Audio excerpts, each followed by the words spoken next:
একটা তথ্য দিতে চাই, বাংলাদেশের শিশুরা প্রায় 40% শিশুরা স্মার্টফোন দেখার কারণে 4টা ভয়ঙ্কর রোগে আক্রান্ত হচ্ছে। 40%, এটা মেডিকেল সায়েন্সের কথা, বাংলাদেশ স্ট্যাটিস্টিকের কথা। সাবধান হন। এই যে নাতি আছে না, এই ছেলে আছে না, ছেলেকে আজকাল মোবাইল না দিলে খাবারই খায় না। আরে আমার সন্তানের কথা বলবো, আমার সন্তান একই ঘটনা। মোবাইল, বাবার মোবাইল কখন ধরবে, কখন বাবা বাসায় যাবে, আব্বু কি বাসায় আসছে, তোমার কি মোবাইলটা দাও তো। অথচ জানে না এই মোবাইলে 4টা ভয়ঙ্কর ক্ষতি হয়। বাংলাদেশের 40% শিশুরা এটাতে আক্রান্ত।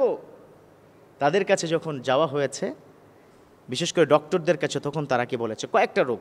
1 নম্বর হচ্ছে নন মেলিগ্যান্ট একটা রোগ আছে, এটা ভয়াবহ অবস্থা, অর্থাৎ মস্তিষ্ক এবং কানের মধ্যে টিউমার হবে। এই যে শুনেন, আজকে থেকে বন্ধ, যতটা পারেন। হয়তো ভাববেন যে হুজুর একদিনে তো সম্ভব না, আরে মোবাইল না দেখিয়ে বড় স্ক্রিন কি দেখান। 1 নম্বর যে প্রবলেম হবে, নন মেলিগেন্ট একটা রোগ হবে, যেটা কানে এবং মস্তিষ্কের ভিতরে টিউমার হয় অতিরিক্ত মোবাইল স্মার্টফোন ইউজ করার কারণে। আর আমাদের যারা যুবক আছি, ইয়াং আছি, আমাদের চাইতে শিশুরা অনেক বেশি আক্রান্ত হচ্ছে। 60% ঝুঁকিতে আছে তারা।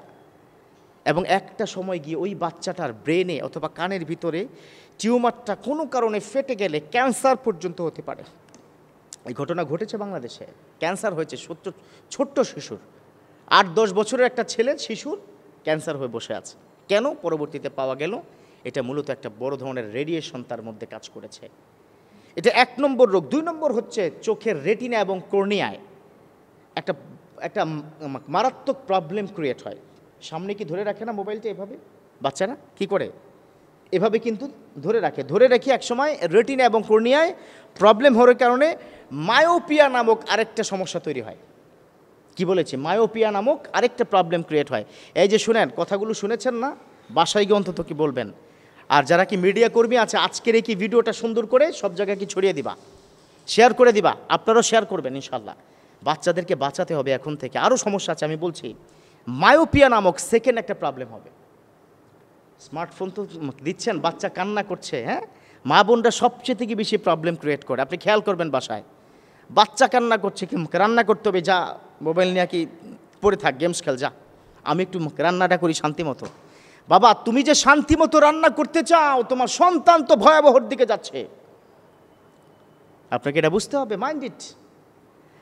3 নম্বর যে প্রবলেম, সেটা হচ্ছে মোবাইল ফোনের স্ক্রিনে আপনি দেখবেন প্রচুর ধুলা আছে না। আপনি দেখবেন মোবাইল ফোনের স্ক্রিনগুলো কি ব্ল্যাক হয় না, এই যে বন্ধ রাখলে কি হয়, এই দেখেন ব্ল্যাক হয়ে যায়, তাই না? আর ব্ল্যাকের মধ্যে কিন্তু ধুলা বেশি আসে, খেয়াল করেছেন? আচ্ছা, ব্ল্যাকের মধ্যে যখন ধুলা বেশি আটকে যায়, বাচ্চারা তো আর ধুলা পরিষ্কার করে না। আমাদের স্বভাব, আমরা কিছু হলেই কি করি, একটা মোছা দিই, তাই না, জামার মধ্যে। বাট বাচ্চারা তো এটা করে না। খুব ক্লোজলি যখন সেটা দেখে, এই জীবাণুগুলো, মেডিকেল সায়েন্সের কথা, আমার কথা নয়, প্রমাণ নেন, কি গুগলে সার্চ করেন, এই ধুলাগুলো তার নাক এবং মুখ দিয়ে প্রবেশ করে মস্তিষ্কে চলে যায়, পেটের মধ্যে চলে যায়, এবং একটা সময় এই প্রচুর পরিমাণ ধুলা এবং জীবাণু বডির ভিতরে ঢুকার কারণে রোগ প্রতিরোধ ক্ষমতা কমে যায়। আচ্ছা বলুন তো, এখন থেকে বাচ্চাদেরকে ওষুধ খাওয়ালে কি কমে, জ্বর টর কমে? পেটের প্রবলেম কয়দিন পর পর হচ্ছে না, কেন হচ্ছে? আরে মৌলিকভাবে একটু তাকিয়ে দেখেন, এখন থেকে 25 বছর আগে এত প্রবলেম ছিল না, আর এখন সপ্তাহে সপ্তাহে সন্তানের রোগ। এর মধ্যে একটা one of the most causes, that is using mobile phone. Okay. 4 number হচ্ছে স্মার্টফোন ইউজ করলে, এটা আমরা পুরুষরাও, আমরা যারা ইয়াংরা আছি, আমাদের দেখবেন ঘাড়ে ব্যথা, তাই না? মোবাইল ফোনটা এইভাবে কি ধরে রাখে, এই যে আমার এক ভাই, তিনিও কি ধরে রাখছেন, এই যে ঘাড়ে ব্যথা হয়, পিঠে ব্যথা হয়, একটা সময় আস্তে আস্তে ক্ষুধামন্দতা হয়, বাচ্চা কিন্তু খেতে চায় না। ইভেন ডক্টররা এই কথা বলেছে, যে বাচ্চাটা অতিরিক্ত স্মার্টফোন দেখে খায়, তার খাদ্য হজম হয় না, ইভেন তার বডিতে ওই খাদ্য গিয়ে কাজও করে না। তাহলে কয়টা ক্ষতির কথা বললাম? 4টা। এই 4টা ক্ষতির কথা কি মাথায় রাখবেন প্লিজ। নন মেলিগেন্ট, মায়োপিয়া, এবং আপনার কি পেটের মধ্যে জীবাণু গিয়ে রোগ প্রতিরোধ ক্ষমতা কমিয়ে দিবে, পিঠে হাতে ব্যথা, ক্ষুধামন্দতা, হাজার প্রবলেম। ইভেন একজন ডক্টর এই কথা পর্যন্ত কি বলেছে, স্পষ্ট করে এই কথা পর্যন্ত কি বলেছে, যে ছোট বাচ্চাদের মোবাইল ফোনের কারণে ডায়াবেটিস পর্যন্ত হচ্ছে। আমি অবাক হয়ে গেলাম, বলেন কি আপনি? হ্যাঁ, এটা আমার কাছে প্রমাণ আছে, ডায়াবেটিস পর্যন্ত হয়েছে ছোট বাচ্চা, 10 বছরের বাচ্চা কি ডায়াবেটিস, সুগার হাই। কেন? 5 ঘন্টা কি ধরে সে কি মোবাইল টিপছে, মা টিপে এক জায়গায় সোফায় বসে, সে টিপে আরেক জায়গায়।